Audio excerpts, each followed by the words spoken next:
ನೀವು ನೋಡ್ತಾ ಇದ್ರ ವಿವಿಸಿ ನ್ಯೂಸ್. ನಾನು ಸ್ವಾಗತ. ದಿನದ ಪ್ರಮುಖ ಸುದ್ದಿಗಳ ಕ್ವಿಕ್ ರೌಂಡ್ ಆಫ್ ನಲ್ಲಿ ಮೊದಲನೇದಾಗಿ ಹೆಡ್ಲೈನ್ಸ್. ತೋಟದ ಕಾರ್ಮಿಕರ ಸಮಸ್ಯೆ ಆಲಿಸಿದ ಬಿಜೆಪಿ ರೆಬಲ್ಸ್ ತಂಡ. ರಾಜ್ಯದಲ್ಲಿ ಬಾಂಗ್ಲಾ ಅಕ್ರಮ ವಲಸಿಗರು ಹೆಚ್ಚಾಗಿದ್ದಾರೆ, ಕೂಡಲೇ ಅವರನ್ನ ಹೊರಹಾಕಲು ಲಿಂಬಾವಳಿ ಆಗ್ರಹ. ನಾಳೆ ಕಟಕಟೆಯಲ್ಲಿ ಪ್ರಜ್ವಲ್ ರೇವಣ್ಣ ಜಾಮೀನು ಭವಿಷ್ಯ. ಮಗನ ಬರುವಿಕೆಗಾಗಿ ಟೆಂಪಲ್ ರನ್ ನಡೆಸುತ್ತಿರೋ ತಂದೆ ರೇವಣ್ಣ ಜೈಲಿನಿಂದ ಹೊರಬರೋವರೆಗೂ ನಾನ್ ವೆಜ್ ತಿನ್ನಲ್ಲ ಅಂತ ಶಪಥ.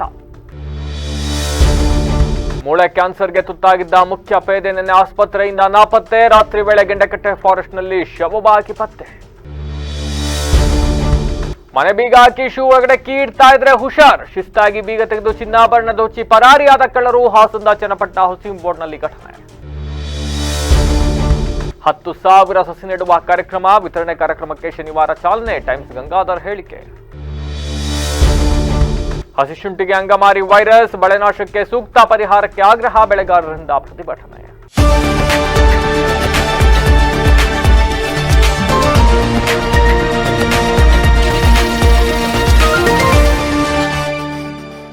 ವಾರ್ತೆಗಳ ವಿವರ.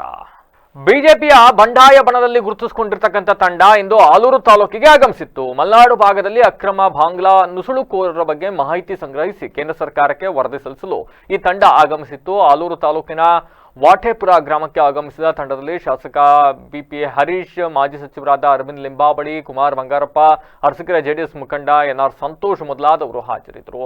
ಇದೇ ವೇಳೆ ವಾಟೇಪುರ ಎಸ್ಟೇಟ್ನಲ್ಲಿ ಸ್ಥಳೀಯ ಕಾರ್ಮಿಕರ ಜೊತೆ ಸಂವಾದವನ್ನು ನಡೆಸಿದ್ರು. ಜೊತೆಗೆ ಸ್ಥಳೀಯ ಕಾರ್ಮಿಕರ ಸಮಸ್ಯೆಯನ್ನು ಆಲಿಸಿದ್ರು.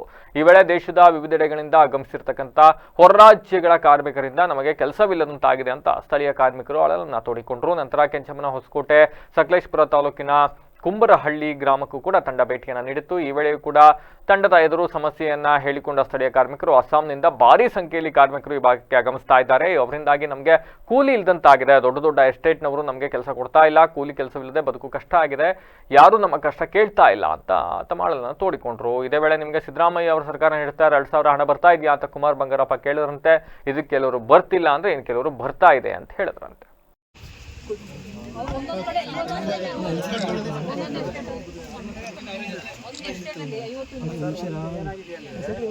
ನಮಗೆ ಈಗ ಹೊರ ರಾಜ್ಯದಿಂದ ಬಂದರು ಇಲ್ಲಿ ಹೊರ ದೇಶದ ಹೊರ ರಾಜ್ಯಗಳಲ್ಲಿ ಈಗ ಅಸ್ಸಾಮು ಆ ಕಡೆ ಕಡೆಯಿಂದ ಬಂದವರು ಎಲ್ಲ ಇಲ್ಲಿ ನೆಲೆ ಹಾಗಾಗಿ ಈಗ ನಮ್ಮಲ್ಲಿ ನಾವು ಈ ಕನ್ನಡದ ಹಾಗೆ ನಿಂತ್ಕೊಂಡು ನಾವು ನಮಗಿಲ್ಲಿ ದುಡಿಯೋಂಥ ಶಕ್ತಿ ಇದ್ರೂ ನಮಗೆ ಕೆಲಸ ಸಿಗ್ತದೆ.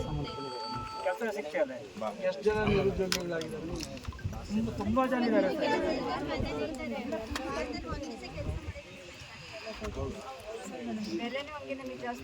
ಮುಂಚೆ ವಾರ ಪೂರ್ತಿ ಕೆಲಸ ಮಾಡ್ತಾರೆ. ಇನ್ನೊಂದು ಏನಾಗುತ್ತೆ ಅಂದರೆ ಸರ್, ಈಗ ವಲಸೆ ಬಂದರೆ ಜಾಸ್ತಿ ಆಗ್ಯಾವೆ. ನಾವೆಲ್ಲೋ ಕೆಲಸ ಕೇಳಿದ್ರು ಇಲ್ಲ, ನಮಗೆಲ್ಲ ಅಸ್ಸಾಂನರಿದ್ದಾರೆ, ಅವರಿದ್ದಾರೆ, ಬಿಹಾರದವರಿದ್ದಾರೆ.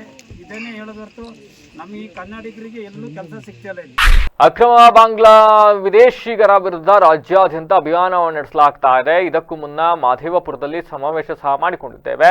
ಇನ್ನು ಅಕ್ರಮ ಬಾಂಗ್ಲಾ ನುಸುಳುಕೋರರನ್ನ ವಾಪಸ್ ಕಳಿಸಬೇಕೆಂಬುದು ನಮ್ಮ ಆಗ್ರಹ ಅಂತ ಮಾಜಿ ಸಚಿವ ಅರವಿಂದ್ ಲಿಂಬಾವಳಿ ಹೇಳ್ತಾರೆ.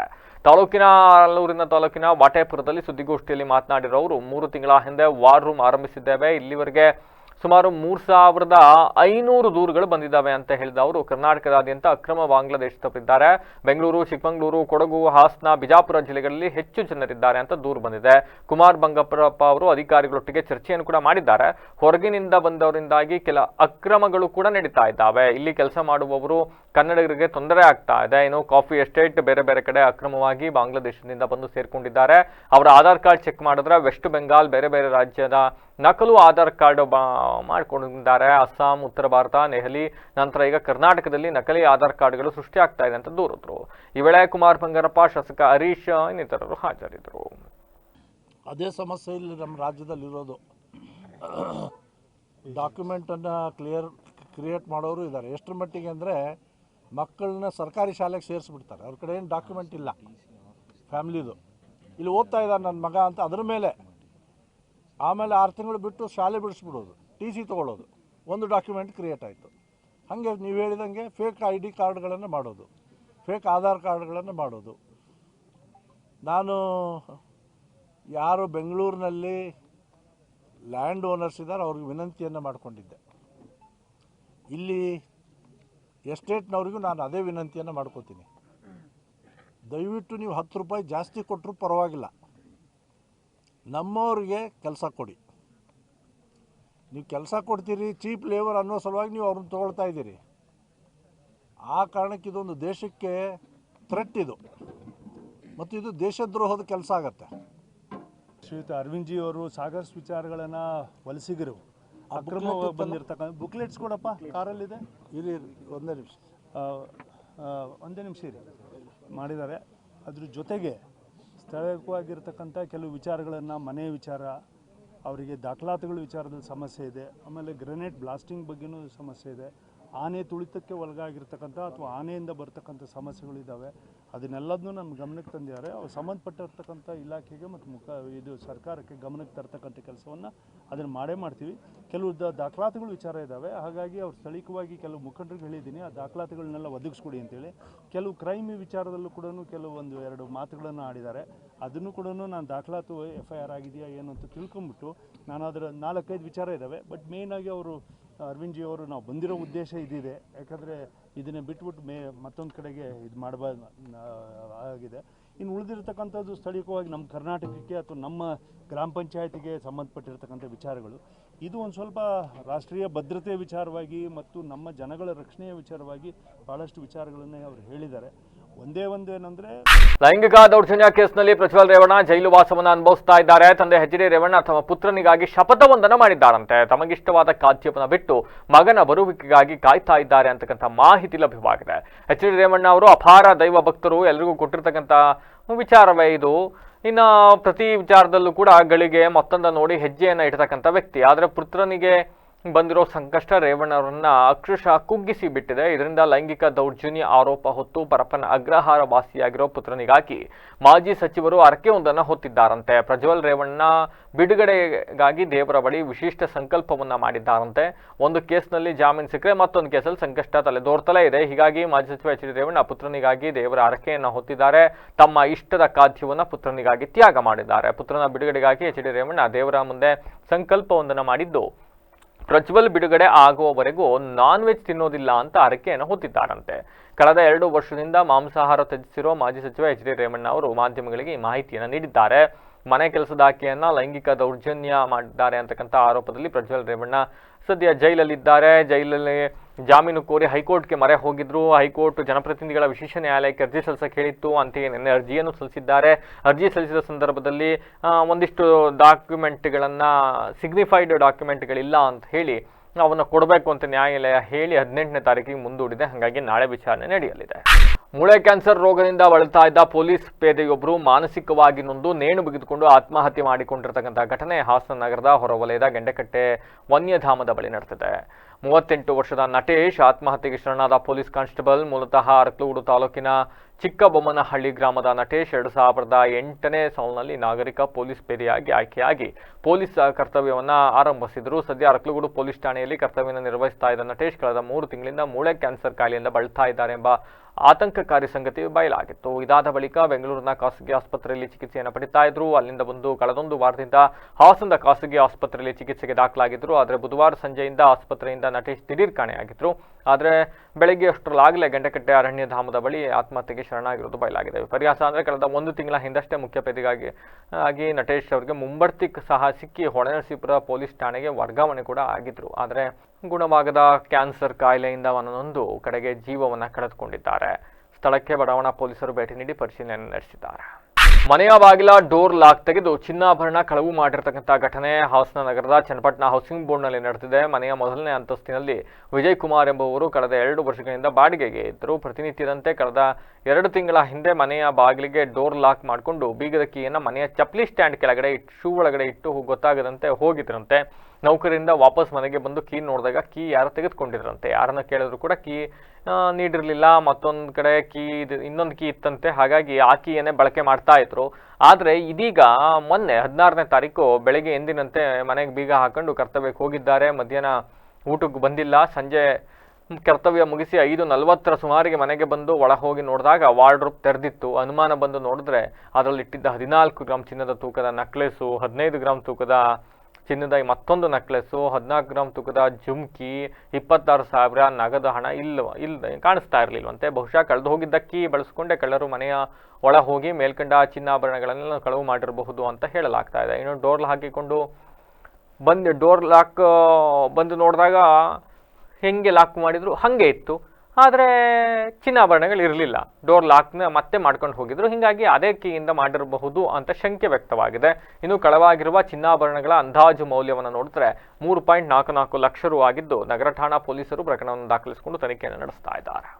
ಟೈಮ್ಸ್ ಇಂಟರ್ನ್ಯಾಷನಲ್ ಶಾಲೆ ಹಾಗೂ Rotary Club of Hassan Royal ಸಹಯೋಗದಲ್ಲಿ 10,000 ಗಿಡ ನೆಡುವ ಹಾಗೂ ವಿತರಣೆ ಮಾಡ್ತಕ್ಕಂಥ ಕಾರ್ಯಕ್ರಮ ಉದ್ಘಾಟನೆ ಜುಲೈ 19ರಂದು ನಡೆಯಲಿದೆ ಅಂತ ಟೈಮ್ಸ್ ಶಿಕ್ಷಣ ಸಂಸ್ಥೆ ಕಾರ್ಯದರ್ಶಿ ಟೈಮ್ಸ್ ಗಂಗಾಧರ್ ಅವರು ತಿಳಿಸಿದ್ದಾರೆ.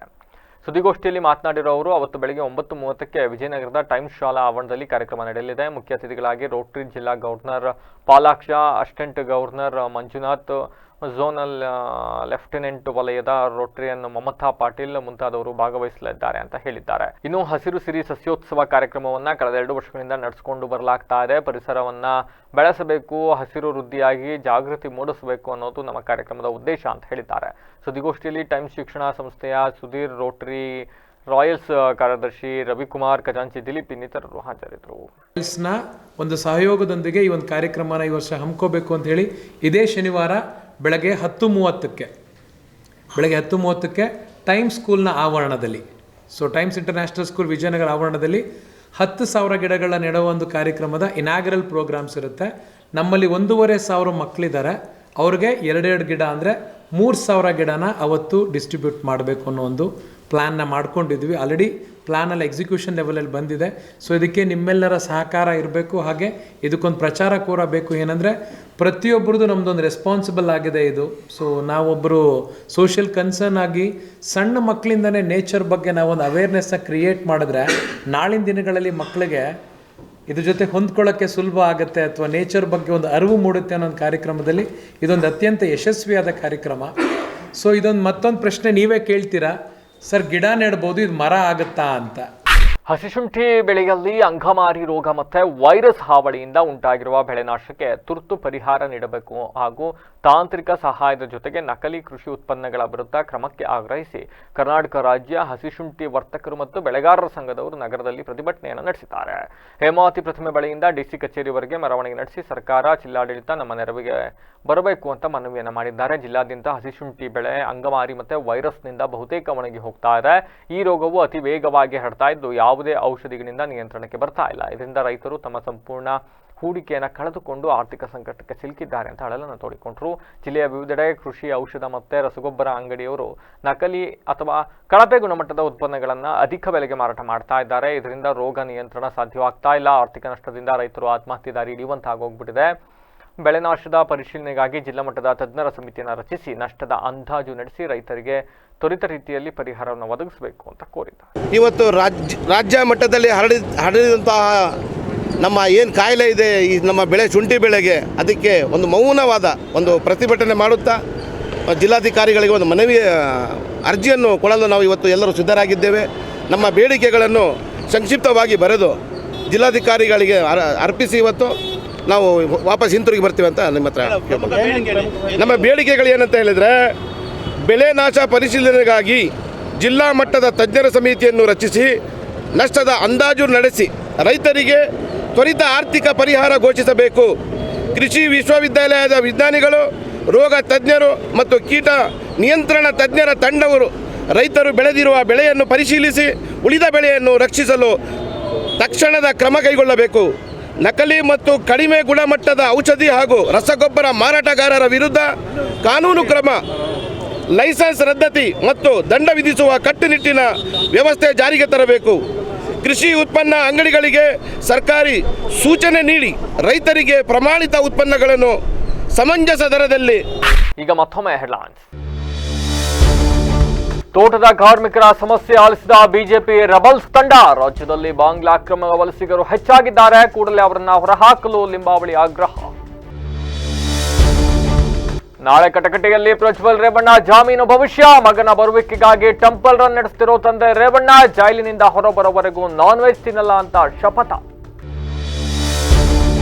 ಮೂಳೆ ಕ್ಯಾನ್ಸರ್ಗೆ ತುತ್ತಾಗಿದ್ದ ಮುಖ್ಯ ಪೇದೆ ನಿನ್ನೆ ಆಸ್ಪತ್ರೆಯಿಂದ ನಾಪತ್ತೆ. ರಾತ್ರಿ ವೇಳೆ ಗೆಂಡಕಟ್ಟೆ ಫಾರೆಸ್ಟ್ನಲ್ಲಿ ಶವವಾಗಿ ಪತ್ತೆ.